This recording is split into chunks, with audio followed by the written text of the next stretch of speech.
সদায় আমাৰ মাজত জীয়াই ৰাখিবৰ কাৰণে চেষ্টা কৰিছোঁ আৰু জুবিনৰ যিটো বিশালতা সেইটোক য'ত কিঞ্চিত আমিও অকণমান আমাৰ যিখিনি উঠি অহা যুৱক যুৱতী আছে তেখেতসকলৰ মাজত আমি বিলাই দিবৰ কাৰণে অকণমান চেষ্টা কৰিছোঁ।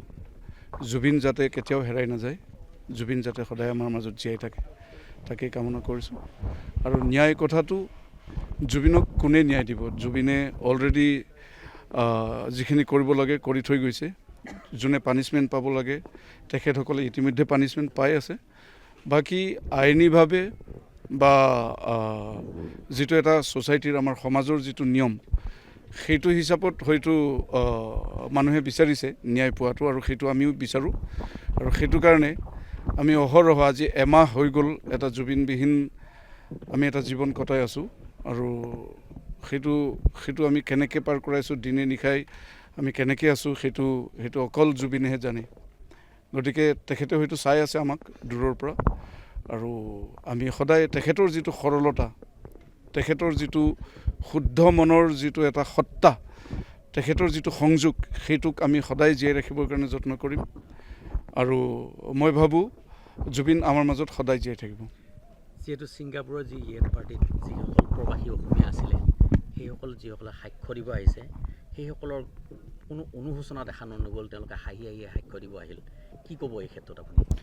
সেইটো আপুনি কি ক'ব, আপোনাৰ প্ৰত্যেকজন মানুহৰ এটা বেলেগ বেলেগ স্বভাৱ, বেলেগ বেলেগ ধাৰণা আৰু তেখেতসকলে সেইটোৰ প্ৰত্যুত্তৰ নিশ্চয় পাব। আৰু নিয়তি যিটো আমি সময় বুলি কওঁ, সময়ে কাকো এৰি নিদিয়ে। গতিকে সময়ত চবেই ইয়াৰ ফল ভুগিব আৰু ৰাইজ ৰৈ আছে, আমি ৰখি আছোঁ, আমি চাই আছোঁ, আমি অতি ধৈৰ্যৰে ৰৈ আছোঁ আৰু চাই আছোঁ, শুনি আছোঁ।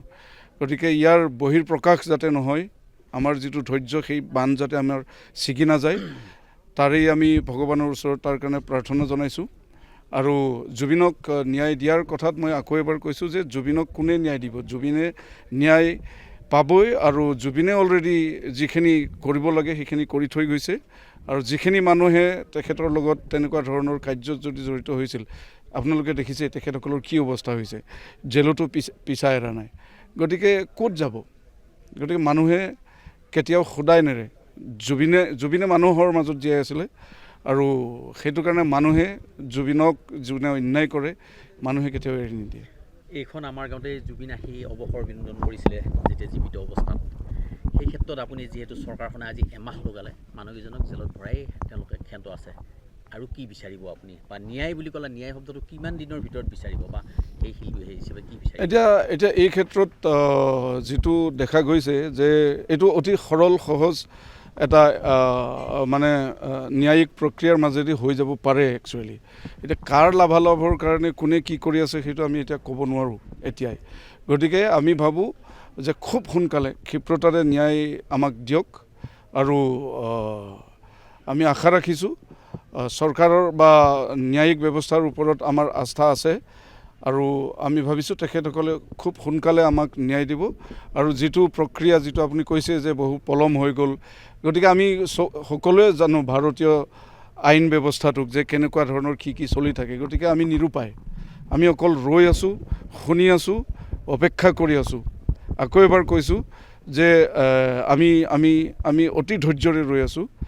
আমি যাতে পাগল হ'ব লগা অৱস্থা নহয়, তাৰ কাৰণে মই ন্যায়িক ব্যৱস্থা বা যিখিনি চৰকাৰ যাক বুলি কওঁ, যোনে নিজক ৰজা বুলি ভাবিছে, গতিকে ৰজাবিলাকতো পগলাৰ নিচিনা হৈছেতো। আৰু পগলা কুকুৰৰ পৰা সদায় সাৱধান হৈ থাকিব লাগে, কাৰণ পগলা কুকুৰে কাকো চিনি নাপায়।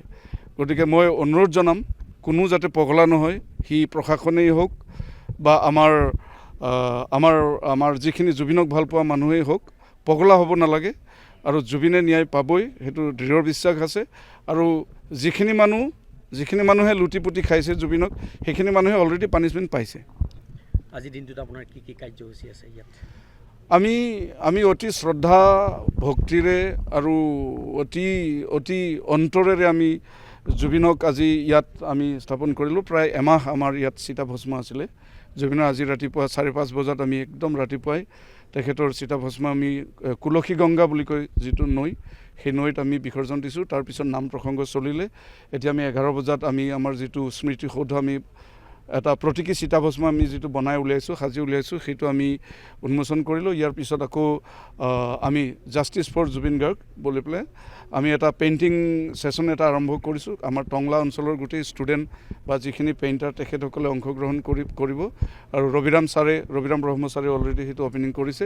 ইয়াৰ পিছত নাগাৰা নাম আছে, আয়তীসকলৰ নাম আছে আৰু ৰাতি আমাৰ যিখিনি স্থানীয় শিল্পী তেখেতসকলে জুবিনক শ্ৰদ্ধা জনাই, জুবিনৰ জাষ্টিছ বিচাৰি, ন্যায় বিচাৰি জুবিনক সোঁৱৰণ কৰি পেলাই জুবিনৰ গীত মাত পৰিৱেশন কৰিব।